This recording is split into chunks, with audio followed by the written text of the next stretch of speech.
Hello everyone. Today my topic is parametric and non-parametric test. और सबसे पहले हम पैरामीट्रिक टेस्ट को क्लियर करते हैं कि पैरामीट्रिक टेस्ट होता क्या है। पैरामीट्रिक टेस्ट जो है वो it is a kind of the hypothesis test, जिसमें हम कोई हाइपोथेसिस अजम्पशंस हम लेके चलते हैं। एंड ये जो टेस्ट है इसमें जो भी हम डाटा है अज्यूम करते हैं वो नॉर्मली डिस्ट्रीब्यूटेड होता है। और जो नॉन पैरामीट्रिक टेस्ट होता है वहाँ पे पॉपुलेशन जो है वो ज़रूरी नहीं आपकी नॉर्मली डिस्ट्रीब्यूटेड हो। अगर हम दोनों के बीच मेन डिफरेंसेस को लेके चलें तो पैरामीट्रिक टेस्ट और नॉन पैरामीट्रिक टेस्ट में पैरामीट्रिक में हम अजम्पशंस लेके चलते हैं, जबकि नॉन पैरामीट्रिक टेस्ट में किसी तरह की कोई अजम्पशंस हम मान के नहीं चलते हैं।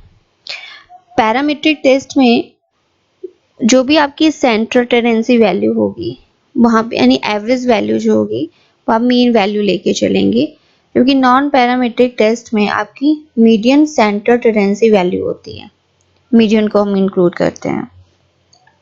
कोरिलेशन तो मैक्सिमम क्वेश्चंस में हम निकालते हैं जब भी रिसर्च करते हैं, यानी दो वेरिएबल के बीच आपस में किस तरह का रिलेशनशिप है।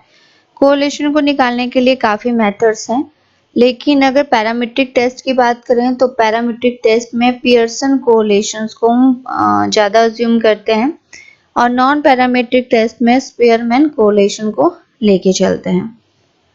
पैरामीट्रिक में जो भी आपके प्रोबेबिलिस्टिक डिस्ट्रीब्यूशन है वो नॉर्मल डिस्ट्रीब्यूशन होता है, यानी जो भी पॉपुलेशन का डिस्ट्रीब्यूशन करेंगे हम वो नॉर्मल डिस्ट्रीब्यूट होगा। जबकि नॉन पैरामीट्रिक में आर्बिट्रेरी डिस्ट्रीब्यूशन होता है, यानी कि नॉर्मल डिस्ट्रीब्यूशन नहीं होता है। वो ज़रूरी नहीं कि वहाँ पे नॉर्मल डिस्ट्रीब्यूशन हो। मैक्सिमम टाइम आपके पॉपुलेशन, सम टाइम आपको पॉपुलेशन की नॉलेज होती है, सम टाइम जो भी आप स्टडी कर रहे हो वहाँ पे पॉपुलेशन की नॉलेज नहीं होती है। जहाँ पे पॉपुलेशन की नॉलेज है और वहाँ पे आप टेस्टिंग करना चाहते हो, रिसर्च करना चाहते हो, तो वहाँ पे आप पैरामीट्रिक टेस्ट रिक्वायर्ड रहता है। और जहाँ पे आपको पॉपुलेशन की नॉलेज नहीं है वहाँ पे आपको पैरामीट्रिक टेस्ट की ज़रूरत नहीं पड़ती है, वहाँ पे आप नॉन पैरामीट्रिक टेस्ट लगाते हो। अब बात आती है कि पैरामीट्रिक टेस्ट जो है वो किस मेजरमेंट स्केल में लगाया जाता है। स्केल 4 प्रकार की होती है: इंटरवल, रेशो, ऑर्डिनल, नॉमिनल। तो जो इंटरवल डाटा होता है, फॉर एग्जांपल 10, 20, 20, 30, या रेशो डाटा होता है आपका, रेशो में आप लेते हो तो वहाँ पे पैरामीट्रिक टेस्ट लगता है। और जहाँ पे नॉमिनल डाटा होगा, ऑर्डिनल ऑर्डर में डाटा होगा, या फिर आपका डाटा रैंकिंग फॉर्मेट में होता है, तो वहाँ पे आपका नॉन पैरामीट्रिक टेस्ट लगता है। जो आपका पैरामीट्रिक टेस्ट होगा वहाँ पे वेरिएबल यानी कि आपको पता है कि आपका जो क्वांटिटेटिव नेचर का वेरिएबल होता है, आपको 1, 2, 3, 4, 5 ये आपका क्वांटिटेटिव नेचर का वेरिएबल है। और जहाँ पे क्वांटिटेटिव नेचर का वेरिएबल होगा वहाँ पे आप पैरामीट्रिक टेस्ट लगाएंगे। और जहाँ पे आपका नॉन क्वांटिटेटिव यानी कि जो आपका एट्रीब्यूट क्वालिटेटिव डाटा होगा वहाँ पे आप नॉन पैरामीट्रिक टेस्ट लगाएंगे। जो भी पैरामीट्रिक टेस्ट होता है उसमें जो आपका डाटा होता है, सैंपल होता है, वो इंडिपेंडेंट नेचर का होता है। जबकि जो आपका नॉन पैरामीट्रिक टेस्ट होते हैं इसको हम डिस्ट्रीब्यूशन फ्री टेस्ट भी कहते हैं। एंड इसमें जो आपका पॉपुलेशन पैरामीटर होता है इसमें कोई अजम्पशन नहीं हम लेके चलते हैं। और एक और जो इसमें मेन चीज है कि जब भी हम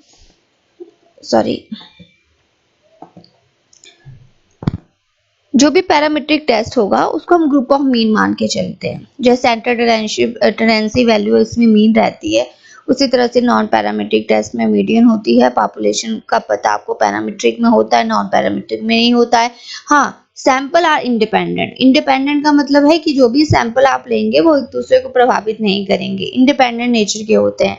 और ज़रूरी नहीं कि आपका जो नॉन पैरामीट्रिक टेस्ट है वहाँ पे भी सैंपल आपके इंडिपेंडेंट नेचर के हों। एंड पैरामीट्रिक में इंटरवल, रेशो डाटा पे मेजरमेंट स्केल की जाती है, और जो भी ऑर्डिनल, नॉमिनल, रैंक डाटा होगा वहाँ पे आप जो है नॉन पैरामीट्रिक टेस्ट लगाएंगे।